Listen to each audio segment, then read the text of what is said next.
a house in the country which I rented for the summer. As an author, I write tales of mystery and murder. But the things that happened in this house were far more fantastic than any story I've ever had published. I brought a staff of servants from my city apartment, and my maid, Lizzy Allen, who had been with me nearly 20 years. Lizzy? Yes, Miss Cornelia. Is the car ready? It's at the door. Look, Miss Cornelia, them servants you brought from the apartment are talking about walking out on us. Really? Well, I know they don't like it here, but I didn't think it was that bad. Well, they've been hearing things about the killer that the police call the Bat and the murders that he committed here this past winter. Now people are saying that he's back again. Well, how can they be sure of that? Has he committed another crime? No, not yet, but that ain't saying that he won't. Here's something else. You've heard about the bats they have here. Animal bats, the kind that fly. Yes, yes. Look what it says in this magazine. This is a report from the State Health Department, and it says some of them bats is rabid. Well... And that ain't all.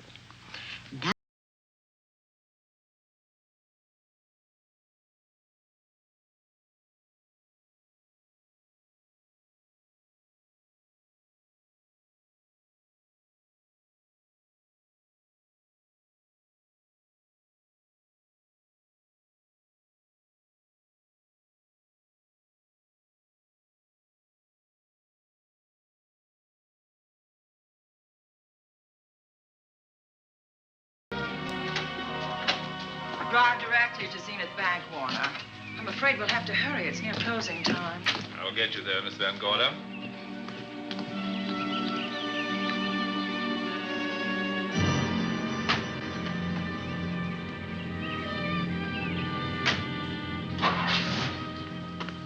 Thanks again. Miss Van Gorder. How do you do, Mr. Barry? How are you? I'm very well, thank you. You remember Lizzy Allen? Of course. Hello, Miss Allen. How do you do? So you're spending the summer with us again? Yes, yes. I've leased the Oaks, the home of your bank president, John Fleming. I heard you had. I was surprised. Why? Is there something the matter with it? No. I was surprised because Mr. Fleming said he would never rent it. Oh? Well, I rented it from his nephew, Mark Fleming, who has the real estate office here. He said his uncle would be gone the entire summer. Well, that's right. Mr. Fleming's in the North Woods now with his physician, Dr. Wells. Oh, pardon me.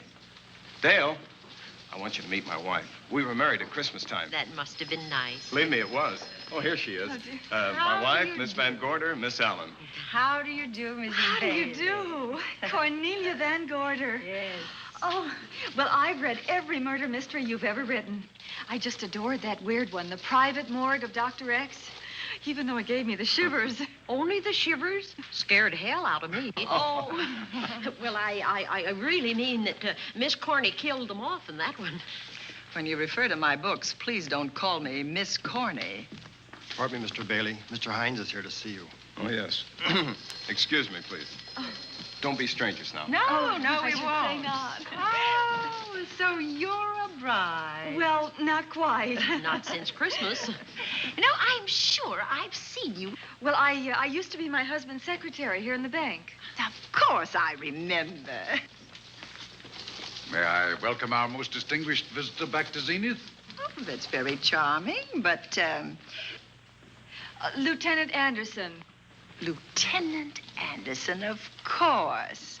Chief of Detectives of the Zenith Police Department. This is Miss Allen. Miss Allen? How do you do? Lieutenant Anderson is one of our favorite citizens. He's on the bank's board of directors. Not bad for a policeman. You must have made a good thing of it. Well, I saved my money, if that's what you mean. It's near closing time, and I've got some business in the safe deposit vault. Please come and see me, Mrs. Bailey. Oh, I'd love to. And you, Lieutenant. Thank you. Goodbye. Goodbye. Nice to meet you. My, what a charming woman. She moved into the Oaks just the other day. That house is a proper setting for a writer of mysteries. Oh, it certainly is. Vic, what's the matter? Come in here, both of you.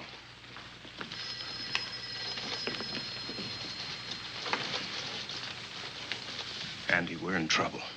Wendell Hines came in to pick up $350,000 worth of bonds that we were holding as collateral for a loan. They were kept in our special vault. Mr. Fleming and I are the only officers of the bank who have access to that vault. So? The Hines bonds are gone. That's not all. Other negotiable securities are missing. From what I can gather, short of a careful check, the bank has been looted of over $1 million worth of securities. You'll have to notify Fleming. I wish I could talk to him. Unfortunately, he and Dr. Wells are deep in the woods. They can't be reached by phone.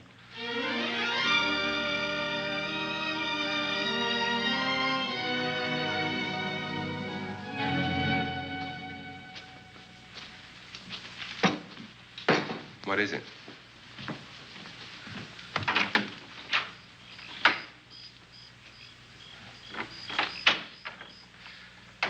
I thought I heard someone on the path coming from the lake. Had an idea it might be that guide of ours. Oh, Sam won't show up until morning. It's a 20-mile canoe trip from here to civilization. 5 will get you 10. Sam has a message for me. I thought you told him at the bank not to bother you. I did, but they'll bother me. Doctor. Yes, John. What would you do for $500,000? Anything short of murder. Why not murder? Too messy. Too great a risk? For $500,000? Yes. I pinched $1 million from the bank. Oh, I'm not kidding. I embezzled it. Not that I think you wouldn't do it if you thought you could get away with it. I got away with it. I'm not talking about currency. I took negotiable securities that could be converted into cash. I have the cash in 10s, 20s, and 100s. Well, I'm your doctor, not your lawyer. Why tell me this? You'll find out why. Who's going to take the blame for the robbery? Bailey, the cashier. They'll never suspect me. I like Bailey. Well, so do I. I love the guy. I gave him his first chance. He has a lovely little wife. Charming girl. Was the best man. Where's the $1 million?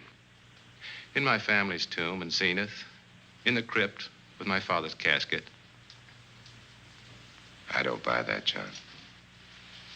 No? No. You forget that I had you in charge when you were a very sick man. When you raved in delirium. And I heard you talk about a hidden room. Now, where else could you put a hidden room except in that mansion you built? That white elephant you call the Oaks.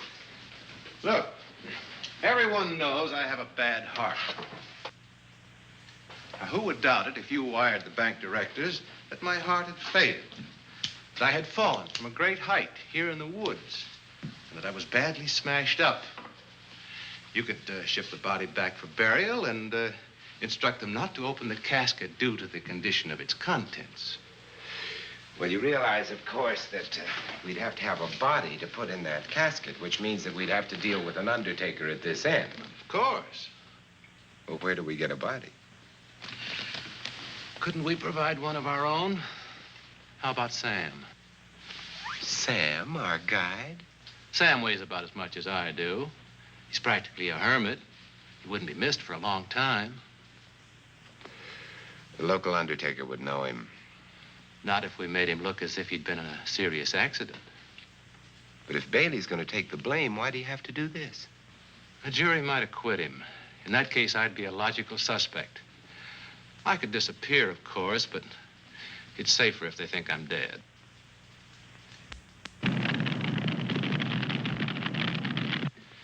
What if I don't go for this deal? In that case, it would be too bad. You mean you'd kill me? What else could I do? Now that I've told you about the $1 million, I'd say you were shot in a hunting accident.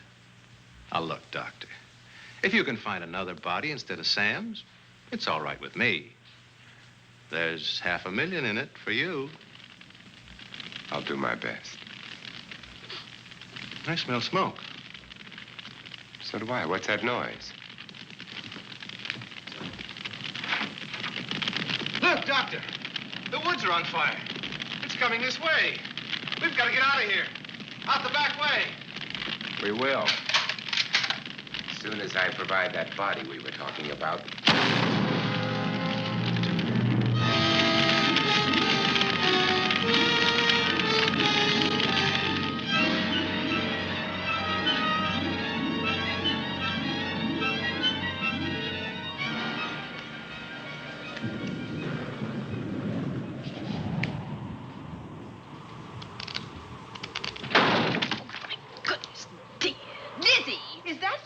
Yes, Miss Cornelia.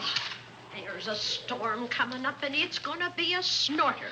The wind nearly blew the door off its hinges. Well, that noise blew my game higher than a kite. I think I've lost some of the cars. Oh, I'll get them for you. Oh, I see you found the paper. Drat that paper boy, scooting by on his bicycle, just chucked it into a clump of bushes and let it go at that. For land's sake, Mr. Vic Bailey's been arrested. Oh? I think. Victor Bailey, vice president and cashier of the Zenith Bank, was arraigned before United States Commissioner Alvin Fielding, charged with the embezzlement of over $1 million. I can't believe Vic Bailey had anything to do with that robbery.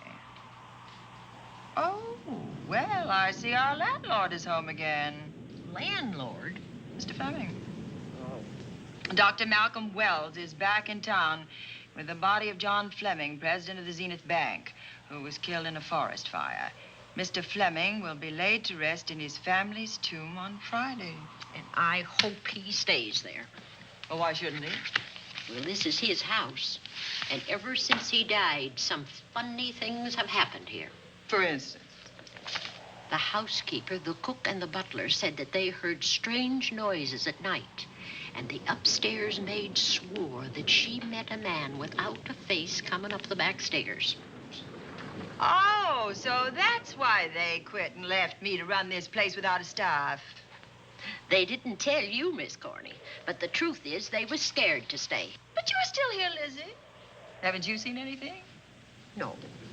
No, and even if I had, I ain't afraid of ghosts. They're afraid of me. Honest, Miss Corney, a spiritualist told me once that ghosts was allergic to me. But this Bat feller they keep talking about in the paper, I guess he'd be different. No, I don't think you'd have the same effect on him. Oh, dear. What are they trying to do? Drive people away from this part of the country? Why? What does it say about the bats? Specialty seems to be killing women. My goodness, 2 of them in one night. All his victims died the same way, like their throats had been ripped open with steel claws. That's a charming little caper. I'll have to try it sometime. In a book.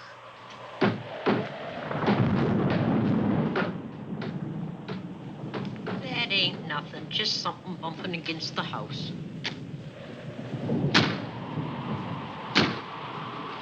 That's just the wind banging a door. Pay no attention to it. Listen to this. One of his victims, who lived for a moment after she was found, described the bat as a man without a face. Honest, Miss Corney, I think that woman must have been exaggerating.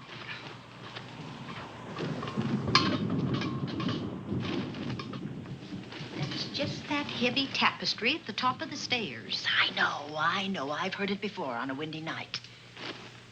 But that sounds as if there was someone on the stairs. I know there isn't. At least there shouldn't be. There ain't. Them's just the noises you hear in any old house on a windy night. It says here that the bat never leaves no fingerprints. That's understandable. Having no face, he probably has no fingers either. Lizzy!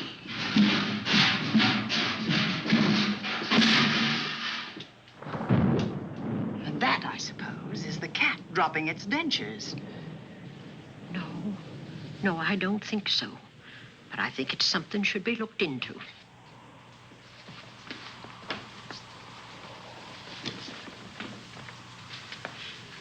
Now, who chucked him down here? The wind, I hope. There must be a window open up there. No, Lizzy. Let him lay. Let him sleep it off. I hope the power lines don't go down, put the lights out. Now, we'll check the windows in the living room and draw the curtains, and then we'll go to bed. Yes, ma'am.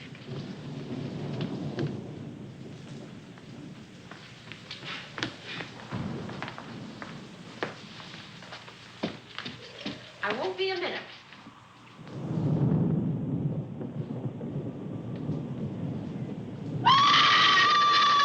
Gordy! Oh!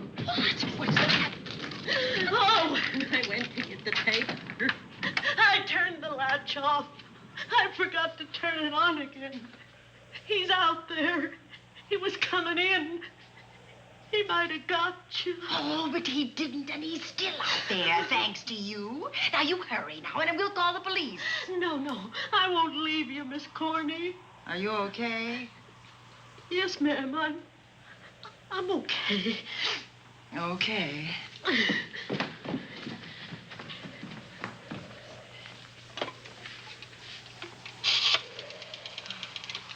Operator? Give me the police department, please. Zenith Police Department. This is Cornelia Van Gorder. I'm living at the Oaks. We know about that, Miss Van Gorder. Just a moment ago, a man tried to force his way into this house. You're not alone there, are you?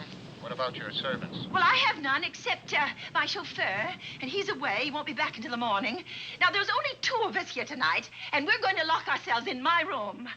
Now, if any of your men see anything, will you have them call me? I'll send officers over there right away. Oh, thank you very much. Come on, Lizzy. We're going to sleep in my room.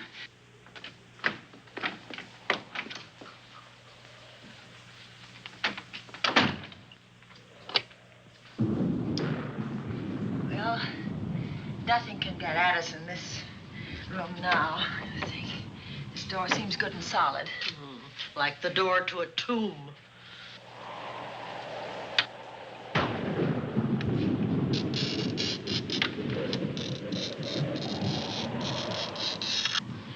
I think that couch will be comfortable. There's some extra bedding, you know. Yes, ma'am. Closet. Let's see now.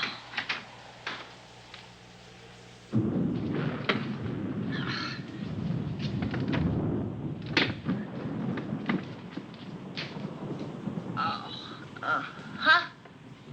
No bolt. Well, that's not so good.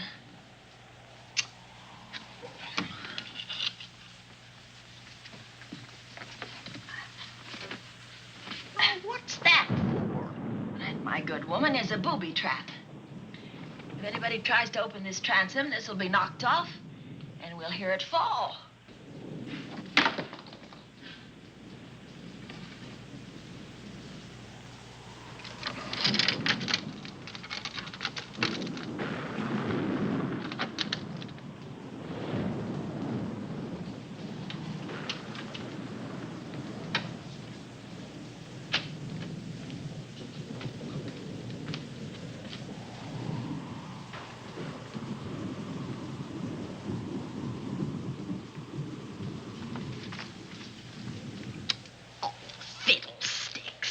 I forgot my night things, my robe, my gown, and my slippers. I'll go get them now. Now, wait a minute, Lizzy. I'll go with you. Now, don't you bother, Miss Cornelia. My room's just down the hall. Lizzy, I told you to wait. It's all right. I'll only be a second. Get in here. Get in here.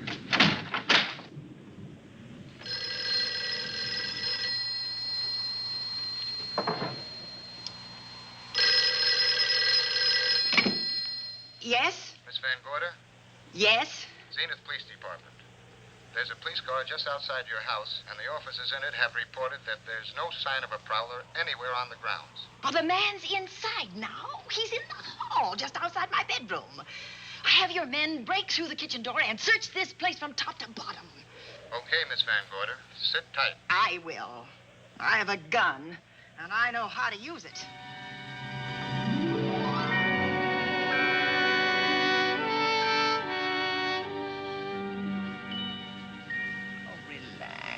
relax, Lizzy. The police did a good job. They couldn't find anybody in here. But we both saw him, Miss Cornelia. All right, so he got away. But there are men on guard outside, so just try and get some rest. There's nothing can get at us here.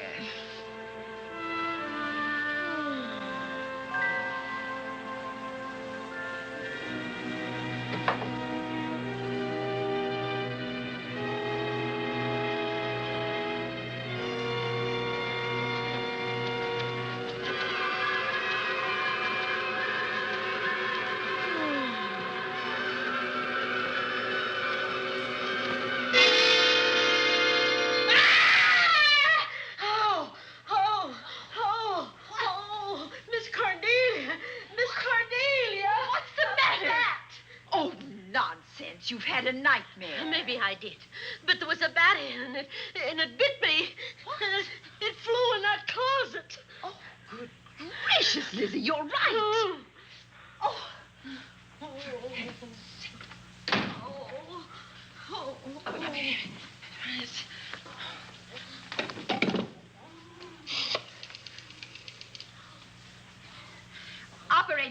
Operator, will you get me Dr. Malcolm Wells' office, please?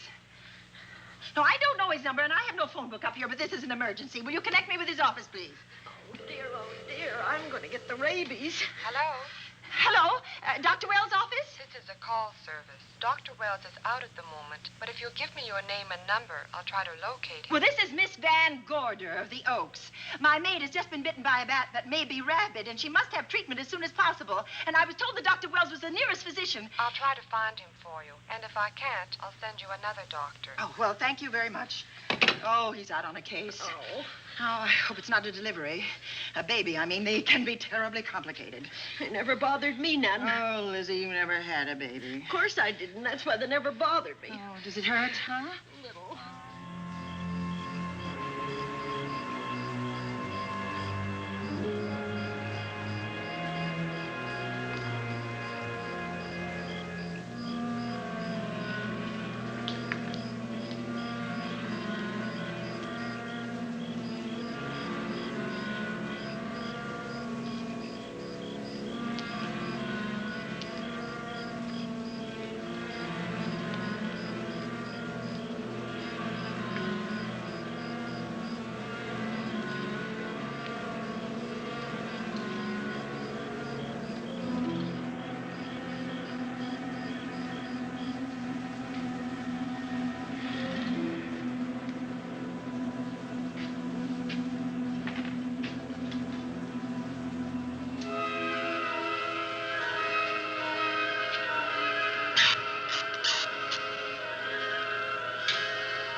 Dr. Wells? Are you there, Dr. Wells? Are you there, Dr. Wells? This is the operator. Your call service is on the wire. It's an emergency. This is Dr. Wells. This is your call service, Doctor. Oh, hello. I was just doing an experiment. I left the receiver off. That's what I thought, but I kept trying. Miss Van Gorder at the Oaks called and said that her maid had been bitten by a bat, and she's afraid it might be rabid. What? Oh, all right. Tell her I'll be right over there.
Who's there? Dr. Wells. Come in. Good evening. Oh, I'm so glad they found you, Doctor. Well, I reached my office shortly after you called. How is your maid? Is she in any pain? No, she doesn't seem to be. Did the bat get away? No, I believe it's still in my bedroom. Oh, good. I'll want to examine it. There you go, Miss Allen. Now you feel better? Doctor, have I got the rabies? Well, I can tell you better after I've examined the bat's brain under a microscope. That thing's got a brain? Oh, you'd be surprised. Well, where is it? I think the little darling is in that closet. Oh. You know, it's a pity you leased this house, Miss Van Gorder. Why a pity? Well, my dear lady, I don't want to alarm you, but... Oh, well, after tonight, nothing can alarm me. Yes, I understand. It must have been terrifying. So many unexplainable things have happened here. There's something about the place. Your servants must have sensed it when they walked out on you. An apprehension of disaster. Well, let's see. Aha! Yes. There he is. All right, now, take it easy. Nobody's going to hurt you. Quiet now. Quiet.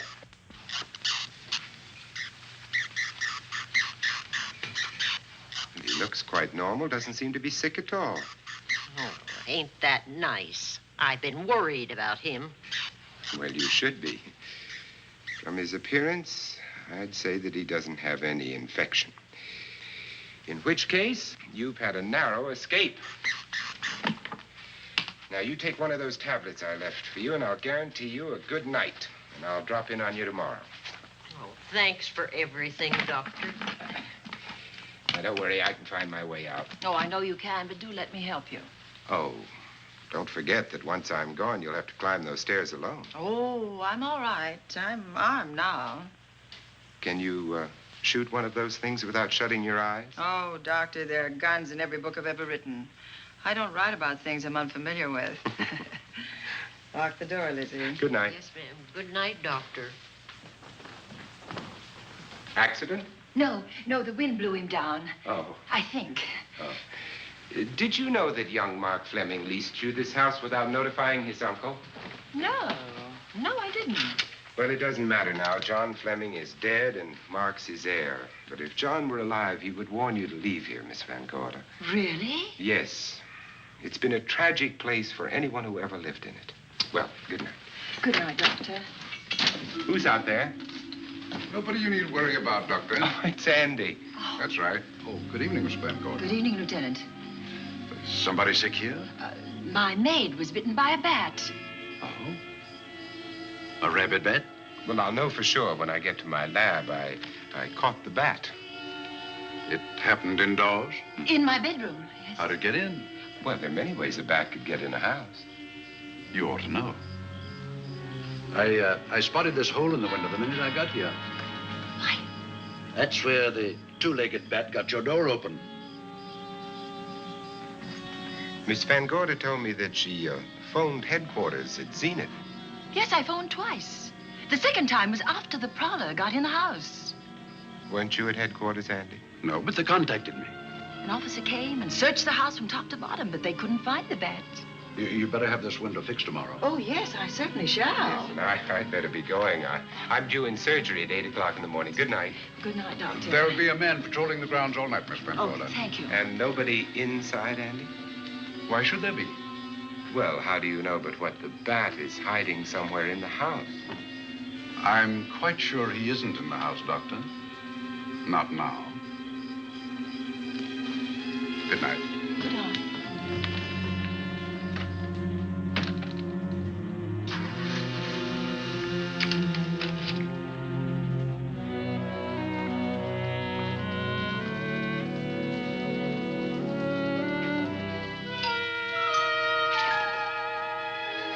Hi, Andy. Hello, Mark. Well, congratulations. Real estate business must be picking up. New office, new furniture. New deal. How do you like it? Looks expensive. Are you squandering your inheritance? Oh, I haven't got it yet. Well, the paper says John Fleming left his entire fortune to you. Funny thing about that entire fortune is that we can't find it. No kidding. Oh, all Uncle John had in his bank account was a couple of $100. And his safe deposit box was empty. If we don't find that missing million, mine will be empty, too. How come? Well, all my savings were invested in Zenith Bank stock. The examiners won't certify the bank is solvent until those stolen securities are found. So the stockholders have voted an assessment that will wipe some of us out. It's a since those securities have been converted into cash. And if I can't find that cash, I'm sunk. Well, where are you going to look for it, Andy? Here in Zenith. Your uncle wouldn't take $1 million on a hunting trip, would he? You suspect Uncle John? Why, Andy, he founded the Zenith Bank. That'd be like robbing the family tomb. You think he wouldn't? Well, besides, Vic Bailey's fingerprints are all over the vault. Now, they didn't find any of Uncle John's fingerprints.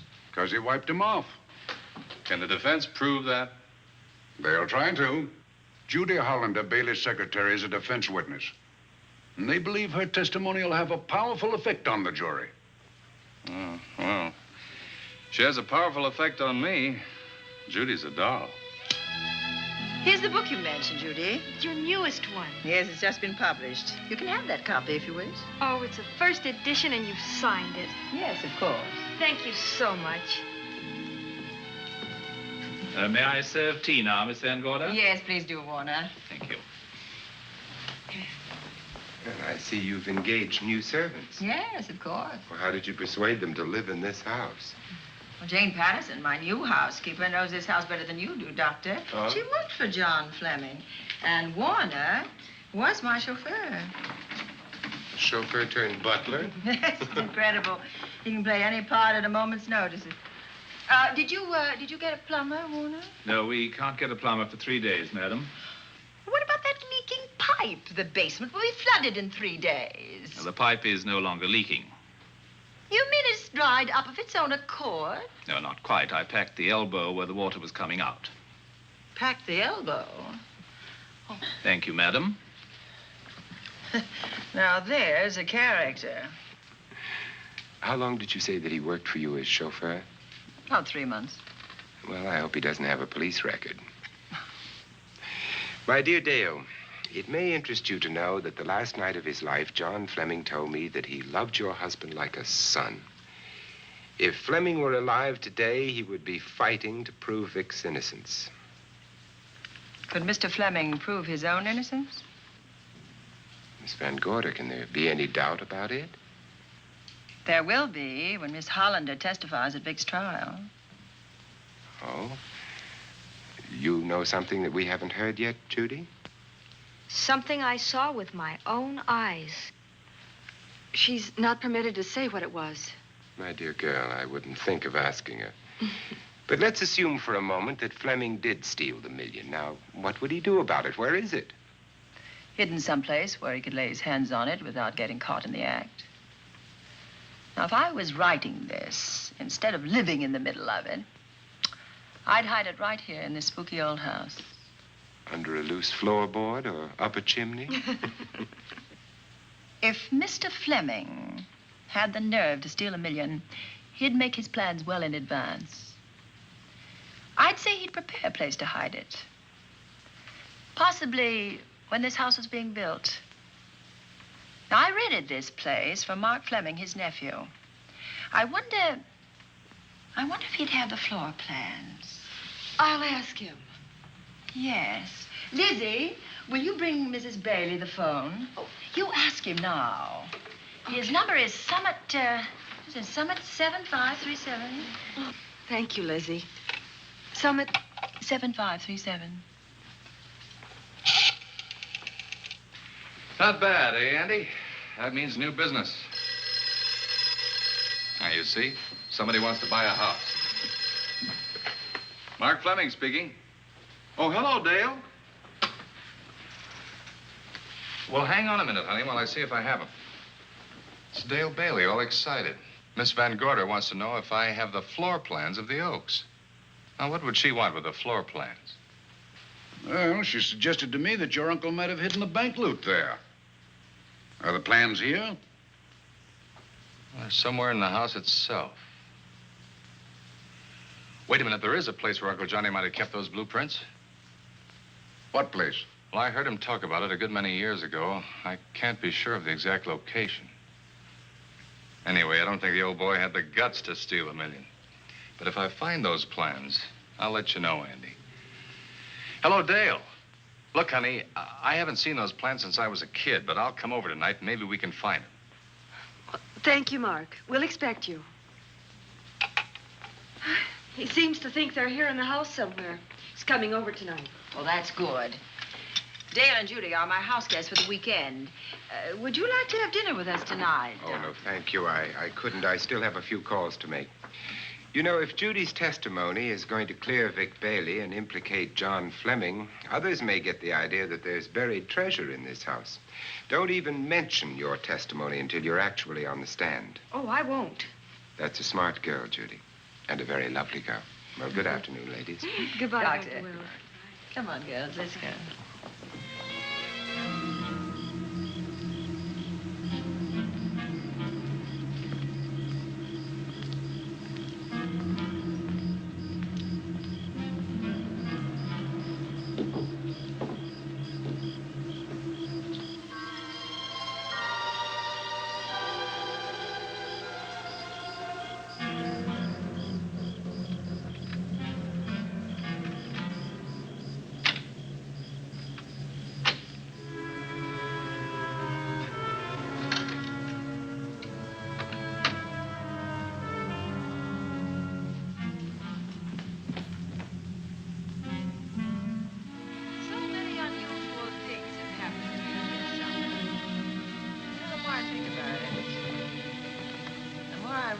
I should be putting them down on paper. Weren't you your husband's secretary, Dale? Yes, I was. Do you take shorthand? Mm-hmm. Well, my dear, if you'd like to have your mind occupied, I want you to work with me while I write the story of this fantastic criminal, the Bat.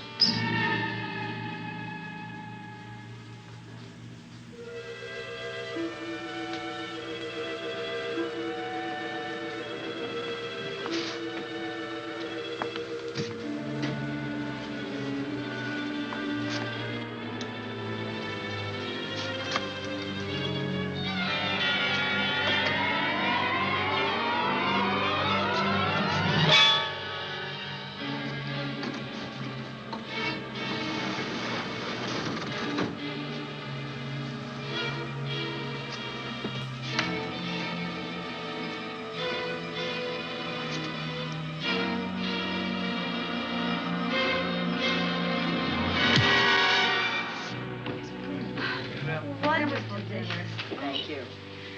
It's really nice.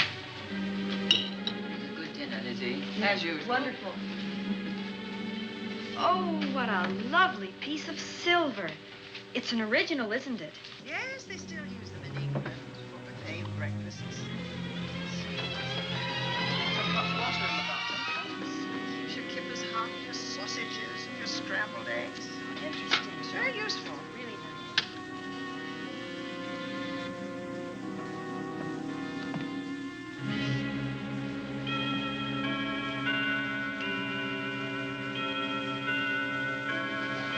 Clock hasn't struck the hour in the last 10 years, if I'm to believe what Mark Fleming told me.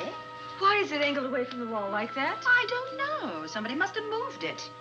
Lizzy, very likely when she was dusting. Wait a minute. Did you know there's a door in this paneling? No, I didn't.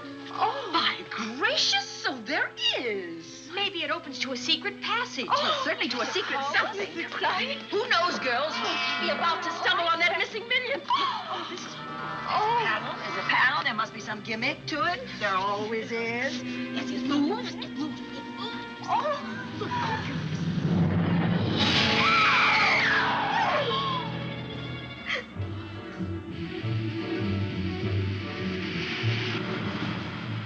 Calling car 11.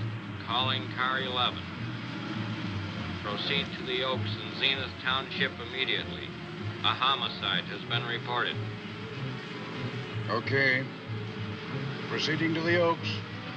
Notify the county coroner, Dr. Wells. Tell him to come to the Oaks at once.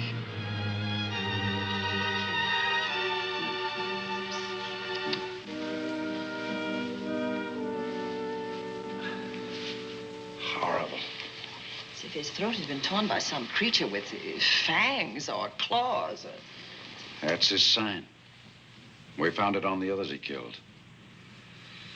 I'd hoped those reports that he was up to his old tricks again were pure imagination, but apparently they're based on fact. He's come back. Back to the scene of his kills. Yes, that's who I mean. That's who did this. The bat. Who found Mark? We all did. And his Dale and Judy and I. Lizzy was in the dining room. This is my new housekeeper, Jane Patterson. You know, she worked for John Fleming. I know her. Where were you, Mrs. Patterson?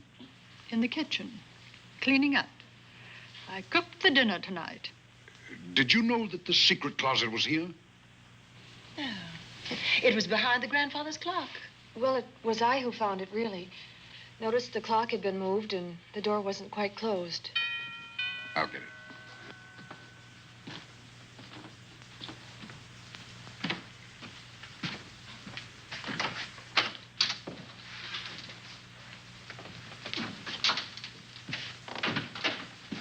Who is it?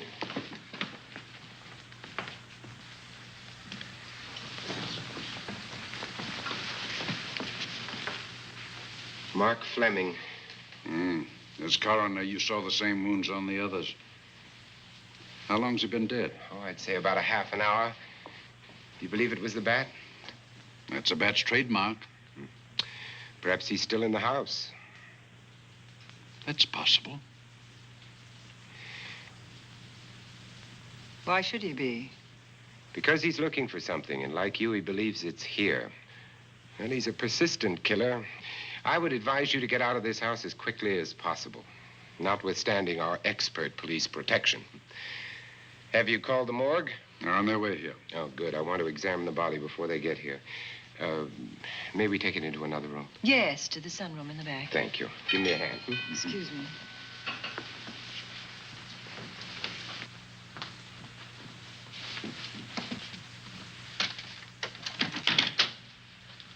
Oh, Warner, where have you been?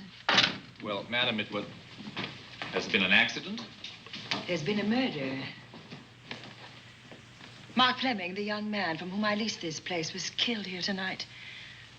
They know who did it? Well, they believe it was the bat.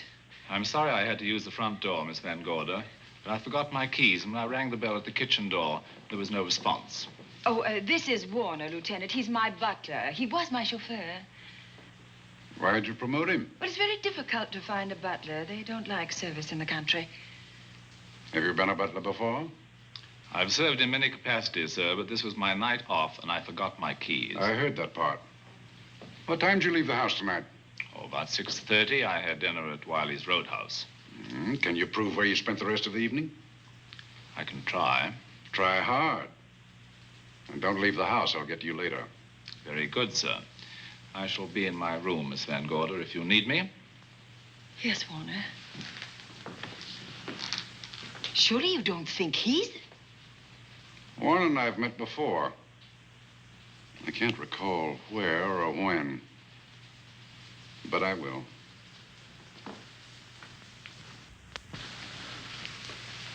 There'll be a crew here shortly from headquarters, dusting for fingerprints, taking photographs. But in the meantime, Mrs. Patterson, you aren't leaving the house tonight, are you? No, Lieutenant. Don't. I'll talk to you in the morning. Good night. Good night, sir. Good night, Miss Van Gorder.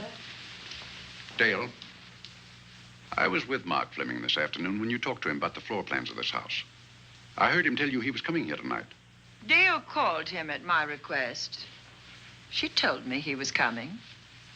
Who else should I tell you that? Judy, Lizzy. And that nice Dr. Wells. Dr. Wells. There are a few killers who kill for the fun of it. The bat very likely is a mental case, and I'm convinced that his crimes are motivated by his mania for personal gain. There's $1 million at large, and he's going to keep on hunting for it until he lays his hands on it. Now, these young ladies are staying here tonight? Yes, they're my house guests. Well, when my crew arrives, we'll be busy for a while, so I'd suggest that we go to our rooms? That's a very good idea. Come on, girls.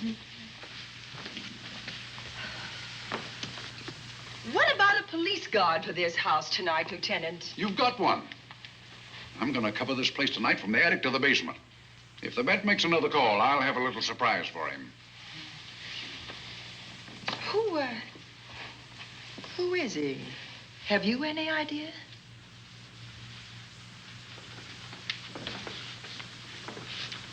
He could be anybody. So far, there are clues to his identity, but nothing we could take before a jury. I'm afraid we must look higher than the criminal world.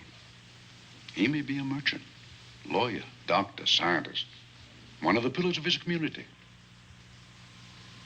Ladies, lock your doors tonight. Stay behind them. I promise you you'll be safe. Good night. Good night, Lieutenant. Good night.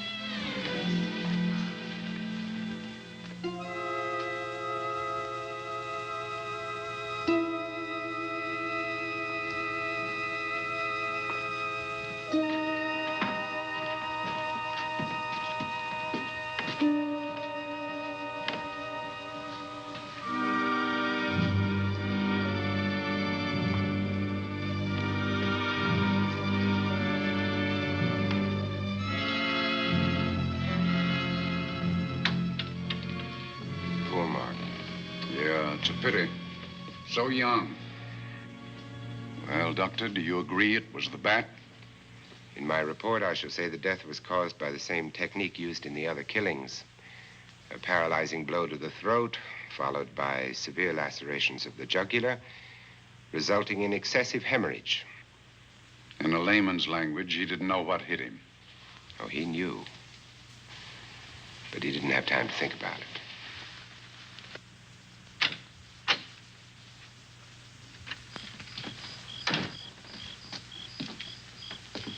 Staying here tonight, Andy? Well, until I check the doors and windows, but I'll be back bright and early in the morning. Neither snow, nor rain, nor heat, nor gloom of night stays these couriers from the swift completion of their appointed rounds. A lot of people are due for a shock when I close this case. Yes, I'm sure they are. Good night, Andy. Don't get hurt. Good night, Doctor.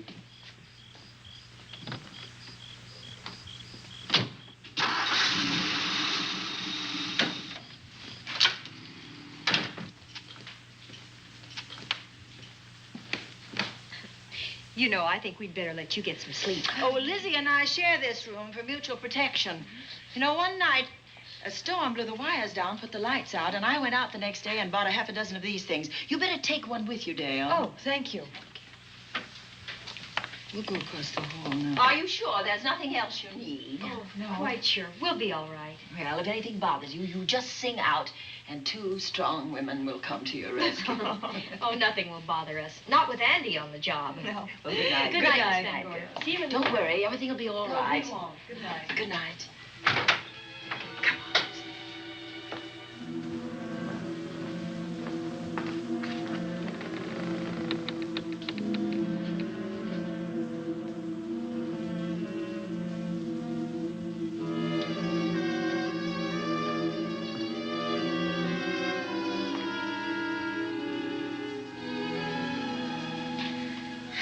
I don't think I'll sleep tonight. Me neither. All I can see is poor Mark Fleming staring at us. I thought that when people died, their eyes closed, as in sleep. Don't think about it. I'll bet you're thinking about it. No, I was thinking of my poor husband sleeping in jail tonight. Oh, Judy, I love him so much.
noise? Oh, I don't know. I kind of fell half asleep. For a moment, I thought it was something from a dream.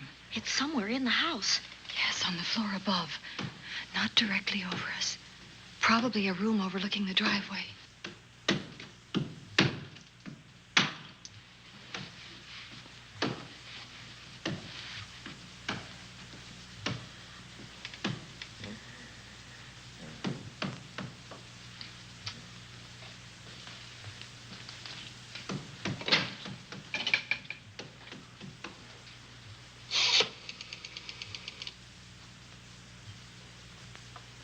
Should we call Miss Van Gorder? She'll hear it. How can she help but hear it? Oh, besides, we don't want her to think we're a couple of hysterical women. Well, I'm about to become one. Oh, I've dear. had it for one night. Dale, you're not going out in that hall. I want to know what's happening up there. But Lieutenant Anderson said if we stayed behind our locked doors, we'd be safe. Vic isn't safe locked up in that jail. Suppose that stolen money is in this house. Mark Fleming seemed to think it was. Maybe that's what somebody's looking for. Oh, for heaven's sake, don't you hear that awful noise up there? Now, Lizzy, you've just got to stay awake. The house phone and the outside phone wires have been cut, and we can't get help. Where's that policeman? Oh, I don't know. Something must have happened to him. Now, go on, get on your robe. Oh, Dale, please don't go up there. I've got to. Think what it could mean to Vic. Now, you stay here. Oh, no. If you go, I go.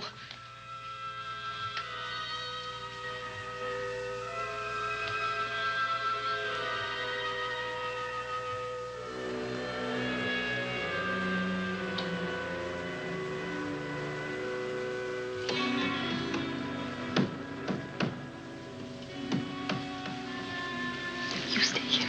No, I won't let you go up there alone. You wait here. I'm going to see what it is. Oh, please let me go with you, Judy, Dale. will you warn me if anyone comes? Now, maybe a moment.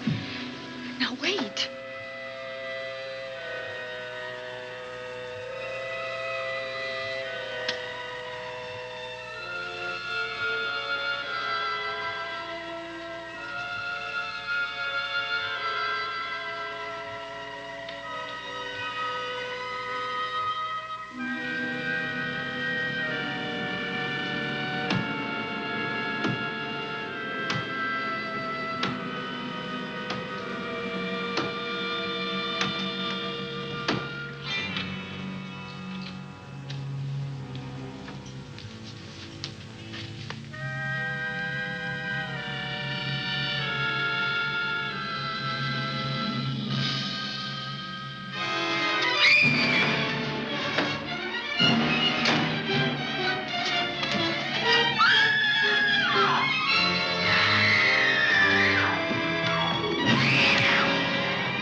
Give her to me. I'll look after her.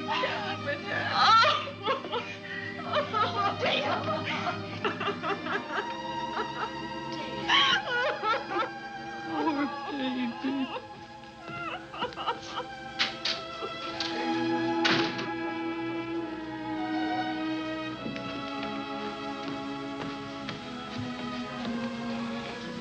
Judy.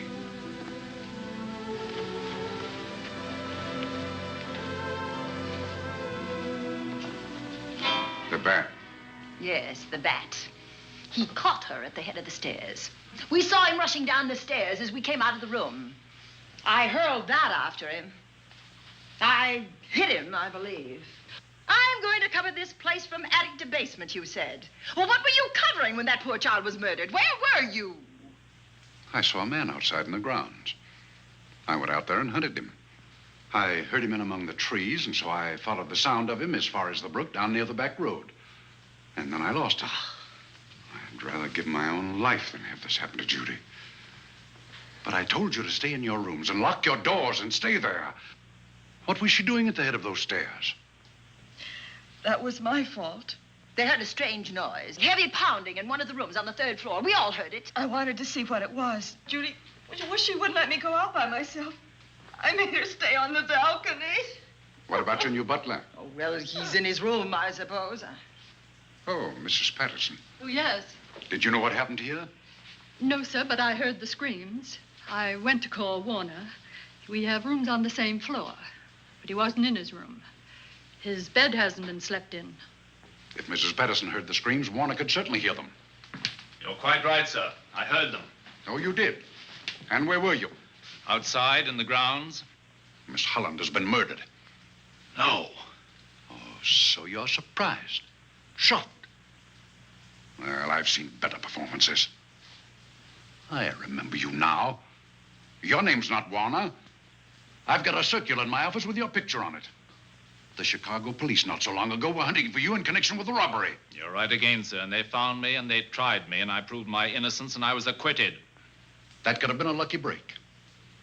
Where were you when this child was killed? I told you before, sir. Outside. What were you doing there? I was following you. I saw you leaving the house and it seemed that you were hunting someone. I thought you might need some help. Oh, yes, sir. I followed your flashlight down through the trees. Then it disappeared. And then suddenly, as I was staring out into the darkness, I was struck by something on the back of the head. The next thing I knew, I was lying on the ground. I realized I'd been knocked out. I wish you had been knocked out. But then we'd have found you with your mask still on your face. You were hit here in this house with this poker as you were rushing down those stairs after that child was killed. Oh, no, sir. You can't pin this on me. I'm not the bat. I've never killed. I couldn't kill. I won't take the rap for this.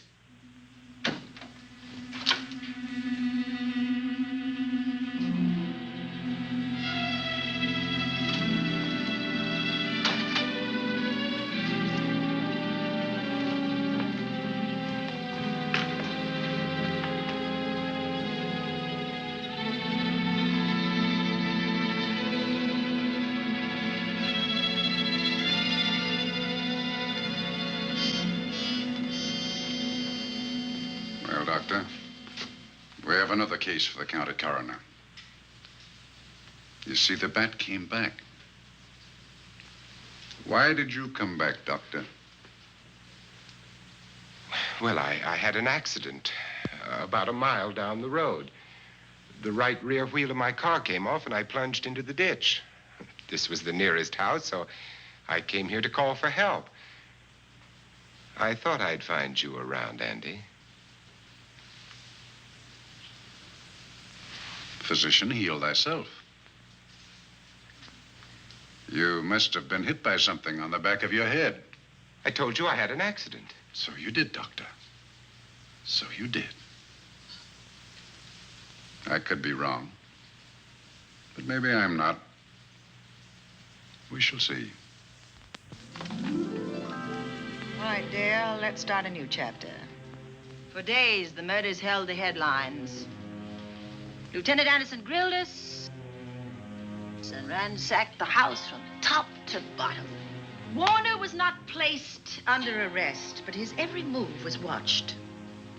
At night, except for a detective on guard in the house, the police and the reporters left us alone. And on one of those nights, without telling Lizzy or anyone else, I pursued a secret investigation of my own.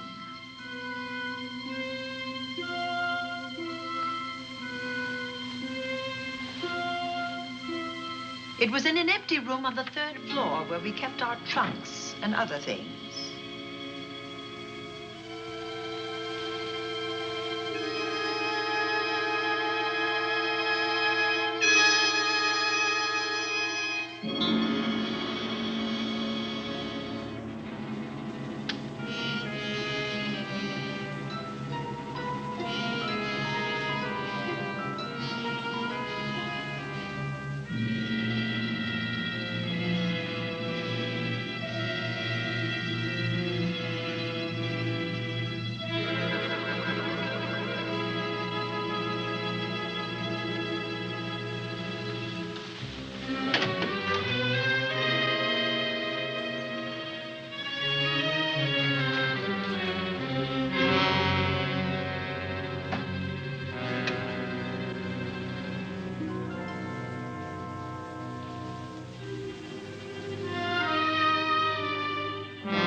Put him up, man.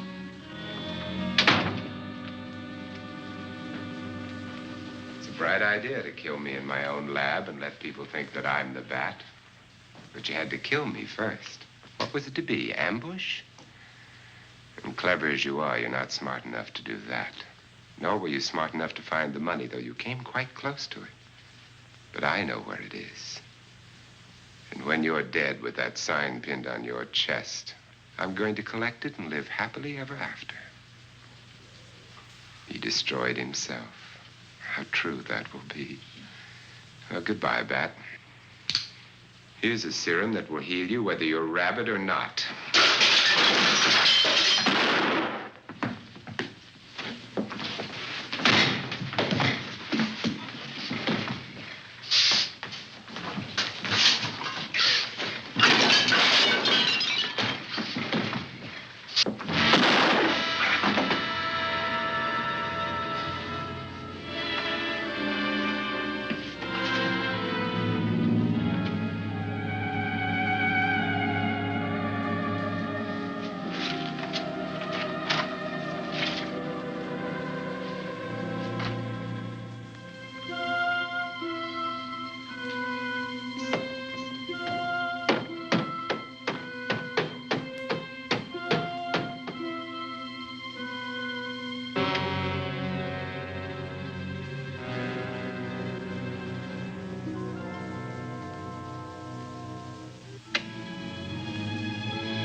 Something's wrong.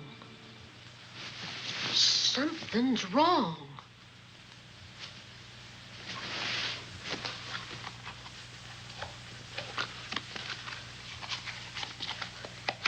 Miss Cornelia.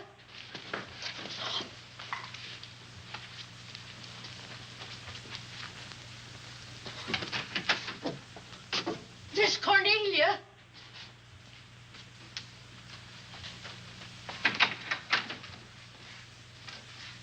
Now, where would she be going at this time of night?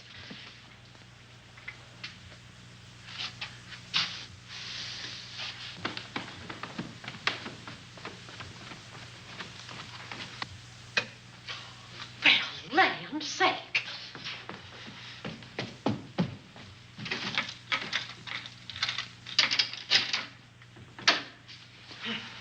I never. Oh. Mr. Davenport. Mr. Davenport. Oh, a fine thing. The door unbolted, the chain off, and you asleep on the job.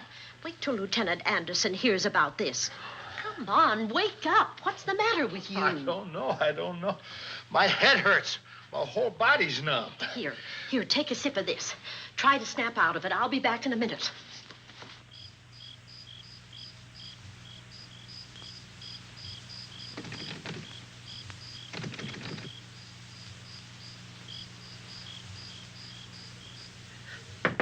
Hurry, will you? It's Lizzy. I'm terribly worried. I can't find Miss Cornelia anywhere, and something's happened to the policeman. I don't know what. Get Warner. Bring him to the drawing room. Tell him we need him.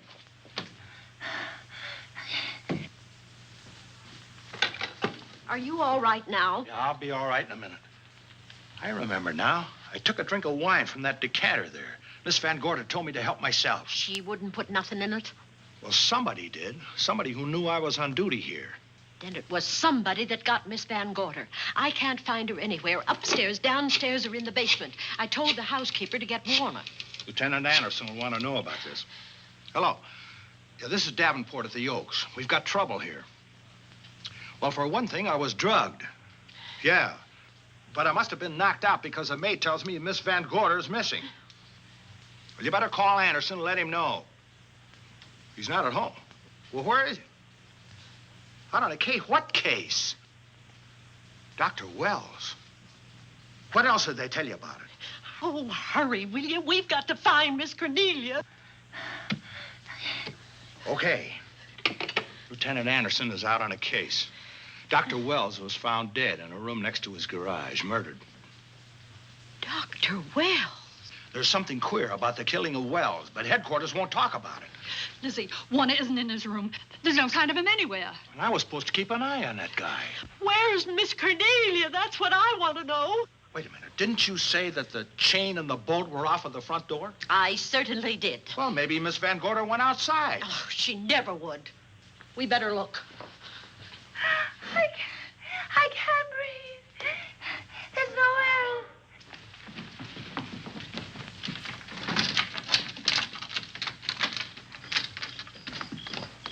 Miss Cornelia. Oh, Miss Van Miss Gorder. Cornelia. Miss Cornelia. Miss Van Gorder. Look. There's a light in that room on the 3rd floor. Were you up there tonight? Well, of course I was, but I turned the lights out before I came downstairs. Then Miss Cornelia might have turned them on again. That's why we're going to look first. Come on.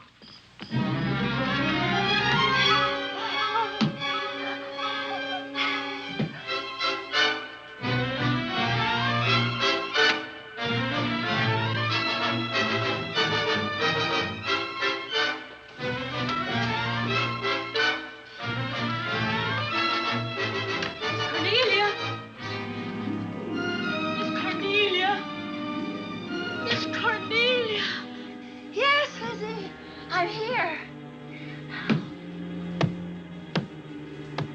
Right here. Come to the mantelpiece.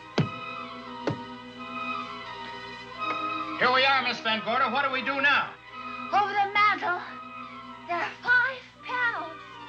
Strike it with your hand.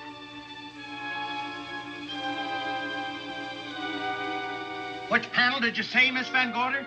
Oh, I can't. I just can't. Miss Van Gorder, which panel? We couldn't hear you. She said strike it. What difference does it make which panel? Strike them all. Look.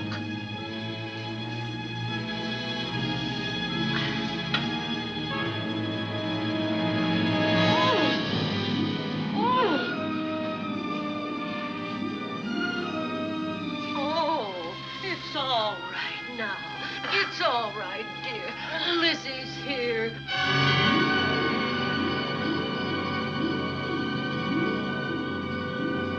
Feeling better? Yes, much better. We'll take you to your room. Oh, no, you won't. I'm going to stay right here. I'm quite all right.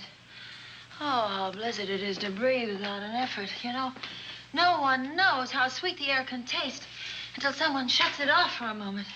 That room is just like a box. When the mantelpiece closed, it seemed like all the air was drawn out of it. Look, there it goes again. Let it close. I can open it from in here. There's a control panel behind this blueprint. Electric motor under the trap door here. Once the door is open, you can keep it that way.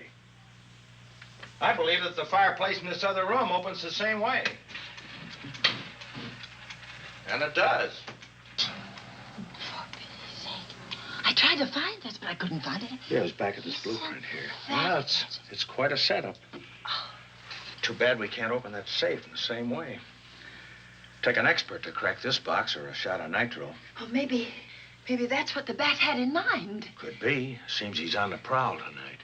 Miss Van Gorder, Warner has disappeared. And Dr. Wells has been murdered. Dr. Wells? Lieutenant Anderson's on that case right now. Well, does he know what happened here tonight? They got word to him. He'll be here any minute.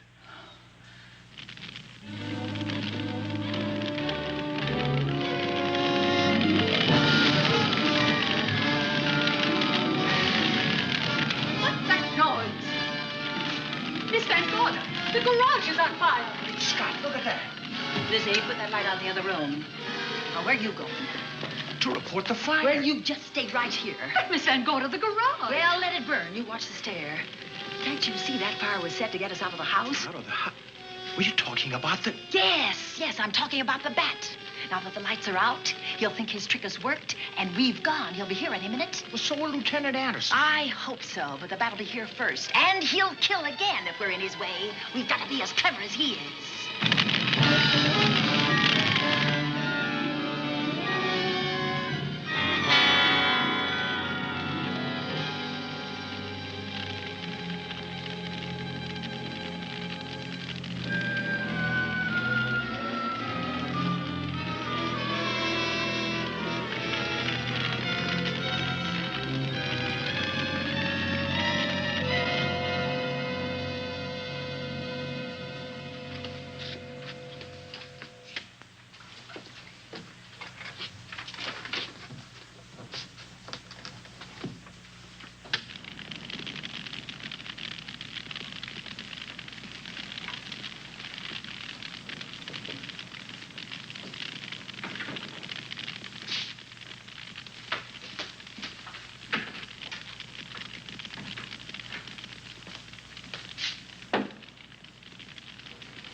You'll be safer downstairs. I'll take care of you. Well, the others can go, but I'm going to stay right here.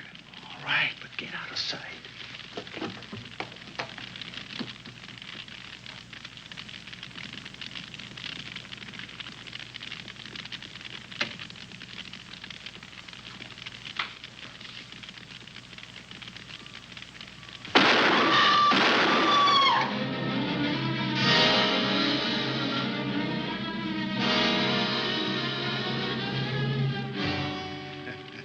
Let's face it, ladies, and get it over with.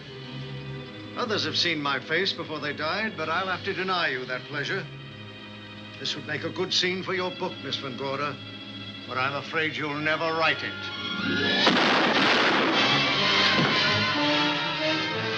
That is Warner. I could tell. You misjudged me, Miss Ellen. Warner! I don't like being a murder suspect, Miss Van Gorder. I was headed for a plane, but halfway to the airport, I changed my mind and came back. I'm glad that I did.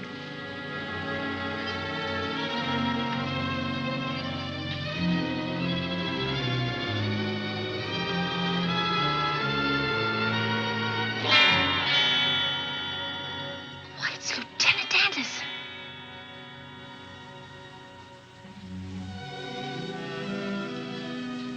Yes, it was Anderson. He'd discovered the secret of the hidden room and was waiting to get into it and open up the safe. We found the money in it, a little over $1 million in 10s and 20s and 100s. Good old Andy. With all his ill-gotten gains invested in bank stock. It's rather a clever way to hide stolen money. In the open, as it were, and so respectable. But don't try it. No matter how clever you are, you can't hide murder.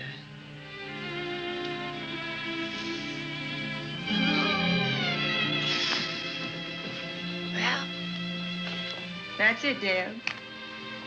That's the end.